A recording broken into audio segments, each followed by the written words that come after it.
कूटम जिघांसयायत साध्वी लेभेयत्युचितां तत्तुल्यं कंबादयं शरणं ब्रजमा। अहो आश्चर्य बकी नाम बकासुर की बहन, इसलिए वो पूतना अपने स्तनों पर काल पिस लगा करके आई। भगवान श्री कृष्ण को मारना चाहता, जिघांसया मारना चाहता, अपने स्तनों पर उसने जहर लगा रखा। कन्हैया के पास गई और कन्हैया के मुख में अपना स्तन दे दिया, दूध पिलाने लगी। भगवान कहते हैं देखो देखो इस पूतना मेरी मां की तरह आ रही है और मुझे अपना दूध पिला रही है। भले ही मुझे मारने के लिए आई है पर काम मेरी मां जैसा कर रही है, इसलिए मैं उसको अपनी मां मान कर दिया। और उस भगवान श्री कृष्ण ने जो गति अपनी मां यशोदा को दी वही गति उस पापी पूतना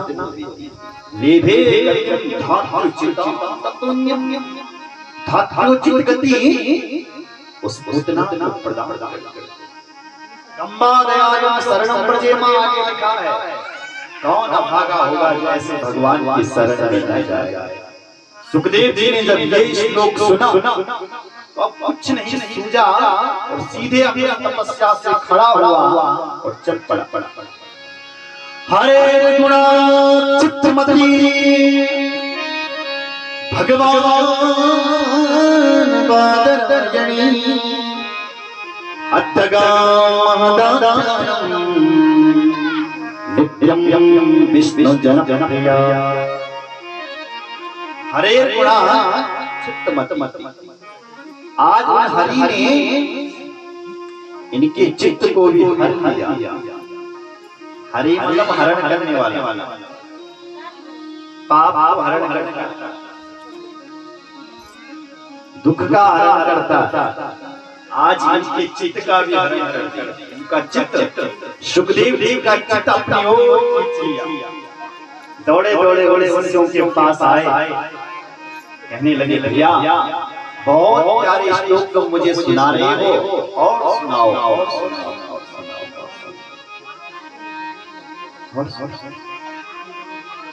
शिष्य हाथ जोड़ करके बोले देखो महाराज, हमें तो 2 ही श्लोक आते थे और 2 श्लोक हमने तुम्हें सुना दिए, पर और आनंद लेना है ना श्लोकों का तो हमारे गुरुदेव के पास 18,000 श्लोक कहाँ है? चलो मेरे साथ। हाँ चलता हूँ। वहाँ व्यास पुत्र सुखदेव जी उन शिष्यों के साथ आत्मारामस्य मुनयो निर्ग्रहाभ्युरुक्रमे कुर्वन्त्यहेतुं भक्तिं मिद्विषं भूतिगुणो हरि। आत्माराम, सुखदेव देव के लिखा आत्माराम। आत्माराम का अर्थ है जो अपनी आत्मा में ही रमण करे, दुनियादारी से जिसे कोई मतलब न हो, अपनी आत्मा में ही रमण करता है आत्माराम। आज आत्माराम संत सुखदेव जी अपने गुरु जी के पास आए, व्यास जी के पास आए। व्यास जी ने कहा वाह वाह वाह वाह वाह, तेरे पीछे तुमने चिल्ला रहा था कि बेटा मत जा मत जा मत जा। धन्य है मेरी भगवान की कथा, धन्य है मेरे भागवत की कथा जिसने आज तुझे मेरे पास बुला लिया। धन्य है प्रभु। अपने बेटे को सामने बिठाया और पूरी भागवत की कथा पढ़ाया। समय आने पर उन्हीं से सुखदेव जी ने वही भागवत की कथा राजा परीक्षित को सुनाई। तो सुनाई बोलो राजा ऋषियों ने प्रश्न किया, गुरुदेव ये परीक्षित कौन था? कौन था ये परीक्षित? आप हमें परीक्षित के बारे में समझाइए, ये परीक्षित कौन था? बोले ये एक राजा था। बोले राजा तो रजोगुणी होता है। व्यास जी ने जब किसी परम को देखा तब ये कथा सुनाई, तो सुखदेव जी ने उस राजा ने क्या देखा? वो तो राजा था, वो परम थोड़ी था। उसे कथा क्या सुनाई, उसके बारे में बताई। परीक्षित तेरा जन से जन्म विलापन संस्थां च पांडुपुत्राणां वक्षे कृष्ण कथोदय। अब श्री सूत जी महाभारत कथा का शुभारंभ करते हैं। अब इस कथा तो बड़ी गंभीर है,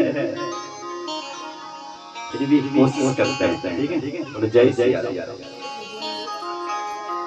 बहुत गंभीर कि जिस समय कौरवों और पांडवों में युद्ध हुआ तो सत्य की हमेशा जय होती थी। यदा मध्ये कौरव संजयाना वीरेस्वतो वीर गतिषु प्रकोदराभ्यः गदाममरसा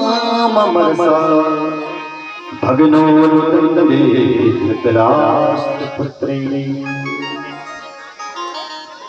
जिस समय कौरवों और पांडवों में युद्ध हुआ तो पांडव लोग विजय से को प्राप्त हो गए। क्यों? क्योंकि उनके साथ सत्य था और कौरवों के साथ असत्य था, झूठ था। आप जानते हैं सत्य की हमेशा जय होती थी और असत्य हमेशा हारता है। झूठा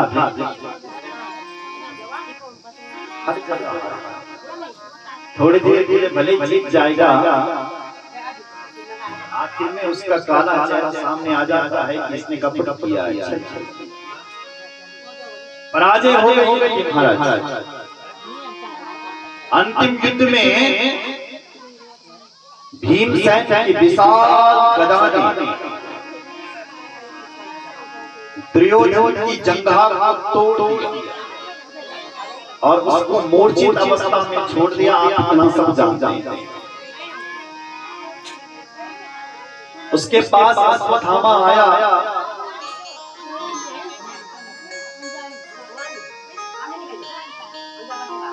बोले कृष्ण कन्हैया लाल की जय। ईमानदारी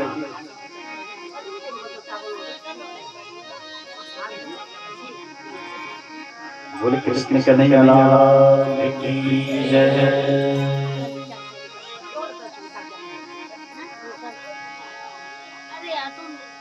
अश्वत्थामा आया। अश्वत्थामा ने दुर्योधन से कहा, भैया दुर्योधन, हमने तेरा नमक खाया है, तेरे बहुत सारे एहसान हैं हम पर, बता मैं तेरे लिए क्या कर सकता हूं? दुर्योधन ने कहा, मित्र अश्वत्थामा, यदि तू मुझे अपना मित्र समझता है तो मेरा एक काम कर, मेरे मन में एक ही दुख है। क्या? बोले हम 100 भाई थे और 100 में से एक भी नहीं रहा, पर हमारे जो शत्रु थे वो केवल 5 भाई थे। 5 में से एक भी संख्या कम नहीं। ये मेरे मित्र अश्वत्थामा, यदि तू मुझे अपना मित्र मानता है, एक ही संख्या कम कर दे, बस एक पांडव को मार। अश्वत्थामा ने कहा, एक ही बात कर रहा है, मित्र मेरे 5 को मार करके लाता हूं, तो चिंता क्यों करता है? दुर्योधन जा। अश्वत्थामा गया, सोचने लगा कि मैं इन पांडवों को कैसे मारूं। तो काक उल्लू का न्याय इसी समझ में आ गया। जैसे रात को एक पेड़ पर कौवे बैठे थे, तो उल्लू ने हमला किया, सारे कौवों को मार दिया। ऐसे ही मैं रात को इन पांडवों को मार क्योंकि दिन में तो मार सकता, क्योंकि ये सशक्त हैं, ये उल्टा मुझे ही मार देंगे, रात को मारूंगा। काक उल्लू के न्याय से मार। रात गया, जिस सैया पर पांडव लोग सोते थे, उस सैया पर उस दिन पांडव लोग नहीं सोए, जबकि पांडवों के द्वारा जो पुत्र उत्पन्न थे द्रौपदी, ये 5 पुत्र थे, वो उस दिन उस जगह पर आकर के सो गए। और भगवान पांडवों को कहा, भैया विजय की रात्रि है, चलो कहीं घूमते हैं, धूमधाम से मनाते हैं। अश्वत्थामा आया और उन्होंने पांडवों को ही, पांडवों के पुत्रों को ही पांडव समझ लिया और उन 5 बच्चों की उस अश्वत्थामा ने गर्दन काट। पांडवों के पुत्रों और एक बोरी में लपटाया और दुर्योधन के सामने लाया। दुर्योधन तो एक ही बात कर रहा था, मैं उन्हें 5 पांडवों के सिर काट के लाया। दुर्योधन बड़ा आश्चर्य हुआ, जिनको हम 100 भाई नहीं हरा सके, अकेला दिखा जैसे दिखाया, तो क्या दिखाई पड़ा कि वो पांडवों के सिर नहीं है, पांडवों के पुत्रों के सिर। दुर्योधन ने कहा, ये तूने क्या कर दिया? ये पांडव नहीं है, ये पांडव पुत्र हैं, इनको मार करके तो तूने हमारे वंश में कोई जल पिलाने तक का भी कोई नहीं छोड़ा। दुष्ट कितना निर्दयी है, कितना पापी। इतना कहकर उसने अपने प्राणों को त्याग दिया दुर्योधन ने। अश्वत्थामा सोच रहा है कि पांडव यदि जीवित हैं तो वो मुझे नहीं छोड़ेंगे। इधर जब द्रौपदी ने अपने बच्चों की ये दशा देखी तो छाती पीट करके रोने लगी। महाराज द्रौपदी माता शिशुना निधनं सुताना निसम्य घोरं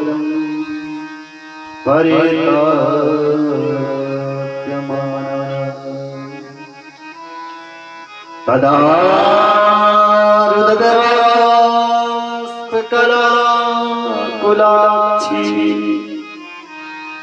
तां संतयन्ना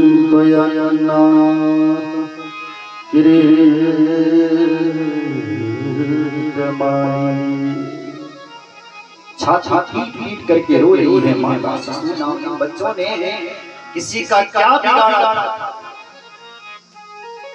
अरे जिनके मन में द्वेष भाव था, इनको क्यों मारा, किसने मारा? छाती पीट पीट करके रो रही है। द्रौपदी को रोते हुए जब अर्जुन ने देखा तो क्रोध में भरे हुए अर्जुन ने प्रतिज्ञा कर डाली। जब अपने बच्चों के जब सिर नहीं देखे, केवल धड़ देखा तो प्रतिज्ञा कर दी अर्जुन ने, द्रौपदी रो मत। जिस दुष्ट ने ये दुष्कर्म किया है, उस दुष्ट को मैं तुम्हारे सामने आकर के मृत्यु दंड दूंगा। ये अर्जुन की कठोर प्रतिज्ञा।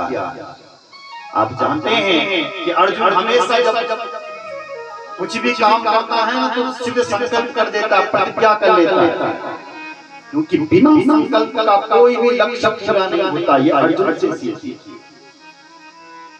पढ़ाई करनी है तो प्रतिज्ञा कर दो, जब तक पूरी नहीं करूंगा तब तक मैं कुछ नहीं करूंगा। प्रतिज्ञा से हर काम सच होते हैं, साक्षात्कार होता है। प्रतिज्ञा क्या दी? पता लगाया ये काम किसने किया, पता चला कि अश्वत्थामा किया।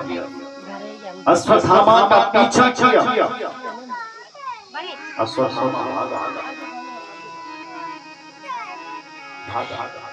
जब सोच लिया कि अर्जुन मुझे छोड़ने वाला है, मुझे मार देगा, तो इस अश्वत्थामा ने ब्रह्मास्त्र छोड़ दिया अर्जुन के ऊपर। अर्जुन घबराया, क्या करूं? भगवान श्री कृष्ण साथ में थे, कृष्ण की शरण में गया। कृष्ण कृष्ण महाबाहो भक्तानां भयंकरा त्वमेको दयमाना मपवरोसि संसृते। कृष्ण कृष्ण मेरी रक्षा करो, मेरी रक्षा करो, ये ब्रह्मास्त्र मुझे मार के ले आ रहा है। भगवान कृष्ण बोले डरता क्यों है? उसे तो केवल ब्रह्मास्त्र चलाना ही आता है, शांत करना नहीं आता। तुझे तो ब्रह्मास्त्र चलाना भी आता है, लौटना भी आता है। चला। तुरंत अर्जुन ने अपना गांडीव निकाला, ब्रह्मास्त्र का स्मरण किया, ब्रह्मास्त्र आया और छूट दिया। दोनों ब्रह्मास्त्र में टकरने लगे तो पूरा ब्रह्मांड प्रलय हो जाएगा।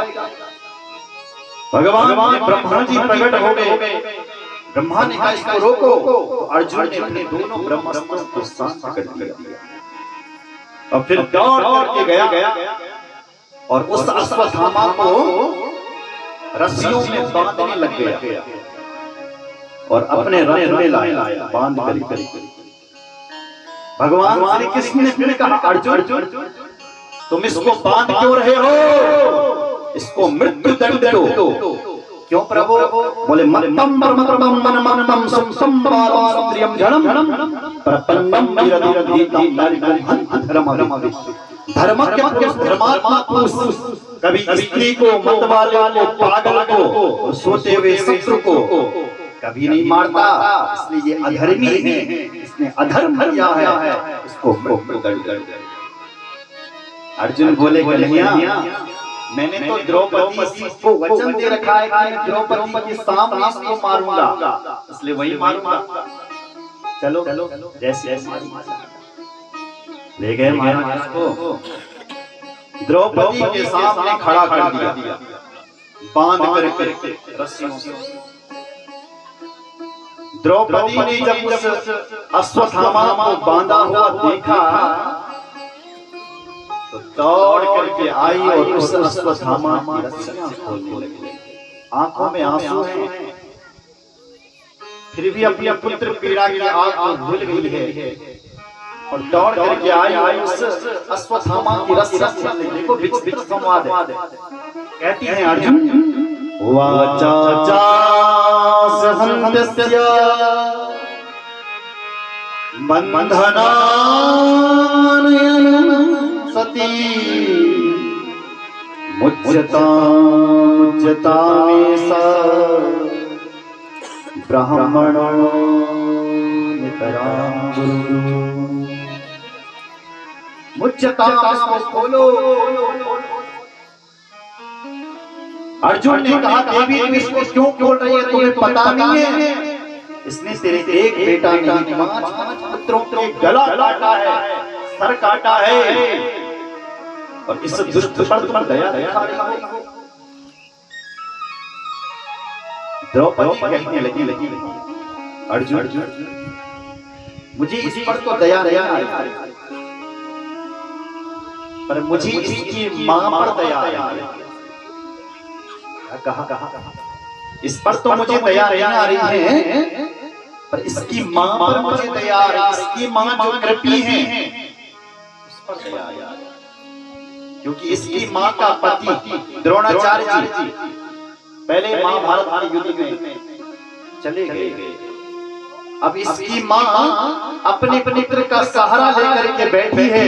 हे अर्जुन इसको भी तुम मार दोगे क्या? इसकी मां क्या मेरी तरह नहीं रोएगी? मुझे पता है पुत्र पीड़ा की आग क्या होती है। अगर तुम इसको भी मार दोगे तो इसकी माँ भी जैसे मैं रो रही हूँ ऐसे ही रोई। एक माँ ही समझ सकती है दूसरी माँ का दर्द।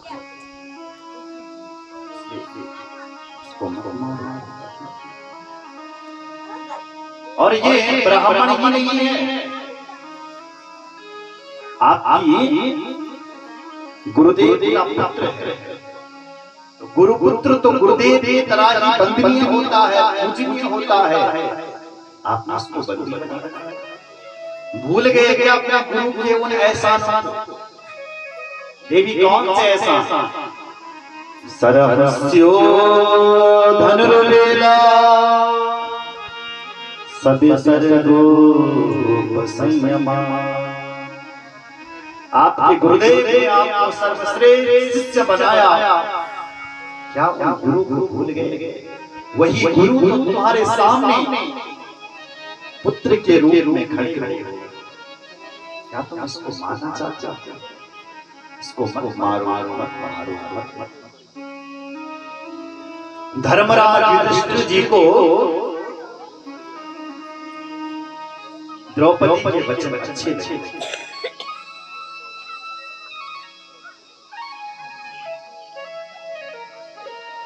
बोले कृष्ण कन्हैया लाल की जय। धर्मराज युधिष्ठिर जी को ये वचन अच्छे लगे। अर्जुन से कहा, अर्जुन इसको मत मारो, ये जैसा भी है हमारे गुरु का पुत्र है। मारो।